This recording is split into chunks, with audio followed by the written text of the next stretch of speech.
Anong pakialam ng mga turista sa pagmumuka ng tourism secretary? Nung nakita nila yung magazine, paglabas, ang cover, si Cristina Franco.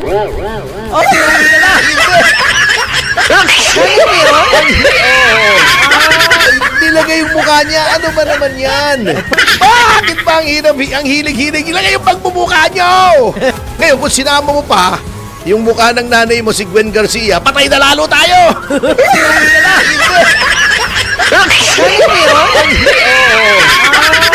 Ano pakialam? Alam mo, sa ginagawa nyo yan, lalong babagsak. 5.7 ba? Ang milyon, ang dami ng turista. Baka wala pang 1 milyon yan itong Enero. Eh, pagmumukha mo, nilagay mo sa cover ng magazine. Ano ba naman yan? Grabe. Anak ng teteng na buhay. Tanungin natin kay Aliante. Ito nga po, ang ating sinasabi sa mga pangyayari ngayon. Yung ating mga industriya na nagiging kamoting kahoy. Katulad noong turismo natin. Opo. Bagsak na nga, kulelat na nga tayo sa turismo. Opo. Yung ating Department of Tourism may kinuhang isang kumpanya para isulong at maging malaganap ang turismo sa buong mundo na maghikayat na pumunta rito sa Pilipinas. Yes. Yung mga turista. So sabi niya, pupunta daw sila sa 320 locations. Okay.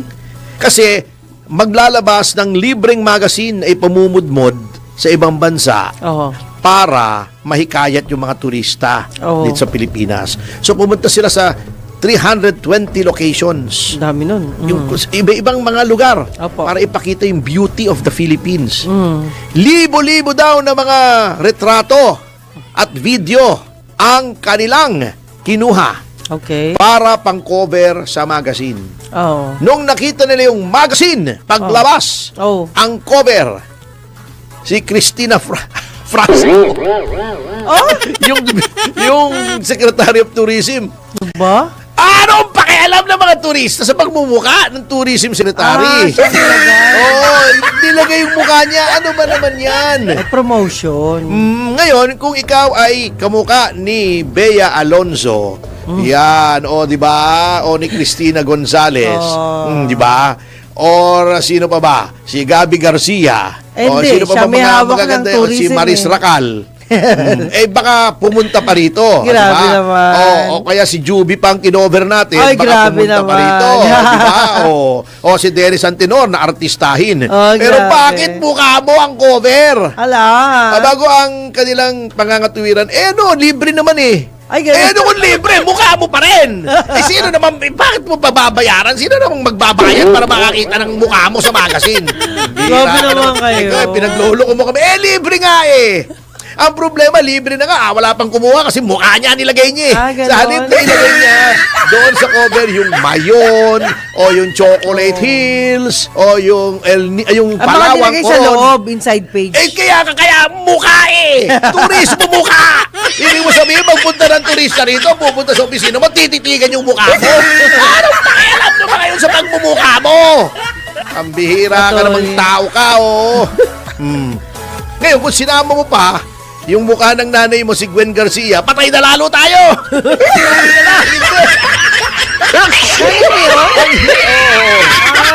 Bakit ba ang hilig-hilig? Ilagay yung pagmumukha nyo! Ano pakialam? Alam mo, sa ginagawa nyo yan, lalong babagsak. 5.7 ba? Ang milyon, ang dami ng turista. Baka wala pang 1 milyon yan itong Enero. Pagmumukha mo, nilagay mo sa cover ng magazine. Ano ba naman yan? Grabe. Anak ng teteng na buhay. Tanungin natin kay kay Sir Dennis Arce. Ngayon naman, ito. Yung nakaraang Metro Manila Film Festival.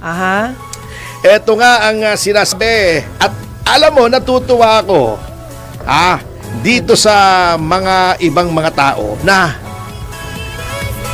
hindi lang pala ako nakakapansin itong mga kapwitan sa Metro Manila Film Festival. Kasi ito palang Metro Manila Film Festival kasi nga, lagi na natin sinasabi to, hindi naman bago. Opo. Akala ko, mag-isa lang ako nakakapansin nito. May iba pala. Hmm?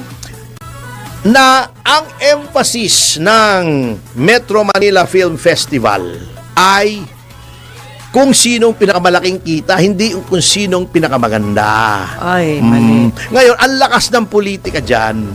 Uulitin ko ha, maayos naman ang arte ni Vice Ganda doon sa Call Me Mother. Pero kung ihahambing mo kay Piolo Pascual, eh imposible na bang natalo ni Vice Ganda. Vice Ganda si Piolo. Kalokohan yung malaking yon. Hindi ko napanood lahat ha. Maaring may mas magaling kang Piolo. But definitely, hindi si Vice Ganda yung mas magaling kay Piolo. Ako napanood mo yung Hindi pa. Manila's Finest. May pagkakataon pa hanggang 7 pa eh. Yun. Yun ang sinasabi ko. Kita mo, unang-una, yan lang lagi kong sinasabi. Bakit ang Metro Manila Film Festival ay ang nangangasiwa ay ang Metro Manila Development Authority. Unang-una, wala po sa mandato ng MMDA na mag-manage ng film festival. Ang role po, ang katungkulan ng Metro Manila Development Authority ay urban development. Sapagkat ang Metro Manila ay binubuo ng maraming lungsod. Malaki ang land area ng Metro Manila. O umpisahan mo sa Las Piñas, Parañaque, Taguig, Pateros, yan Makati, pag ganito, bilangin mo lang. Makati, pagkatapos ng Makati, Pasig, Caloocan, San Juan, Mandaluyong, pagkatapos ay Quezon City, Marikina, ano pa ba? Fairview. Valenzuela, Fairview, nasa Quezon City yun Quezon City na yun. Marami eh. Yun po ang papel. Ang pelikula po ay art. Artes nga ang apelyido nung chairman ng MMDA. Palagay ko, kaibigan ko naman yan, si Artes. Pero tingin ko naman wala naman siyang kinalaman sa pelikula. Dapat ko kasi yan, yung Metro Manila Film Festival, ang nangangasiwa niyan ay Film Development Council of the Philippines. Nandyan. Mowel Fund. Yan, pwede. Yan, oo. Ang dami yung meron pa tayong isang commission. Yung anong tawag doon, yung National Commission for Culture and the Arts. Art yan eh. Kaya yung sinasabi ng Metro Manila Film Festival na 51 years na daw sila nung last year. Pinangangalandakan nila 50 years. 50 years kayo, na-produce yung pelikula? May best foreign picture na ba ang Pilipinas? Wala. Meron ba tayo nanalo sa Cannes na Palme d'Or, Best Director, meron si Brillante Mendoza. Iba yung Best Director sa Palme d'Or. Yun ang grand prize eh. Yung Big Five na film festivals. Sundance, yun nga, Cannes, Venice, Berlin, Ontario ba? Sa Canada. Yun. At kasi nga, ang laging tinitignan kung sinong kikita, kung anong pelikulang kikita. Kaya yun ang formula. Focus nila. Katulad nung Reconnect, parang sequel nung Rewind. Yung formula ni Vice Ganda, ganun ang ganun. Kasi yun ang kumikita. Bakit ba emphasis natin is gross, not greatness? Number 2, eto natatawa ako, may bumabati ko sa akin nung kinikriticize ko, pinupuna ko na si Vice Ganda nanalo. Si Piolo nga daw natutuwa na nanalo si Vice.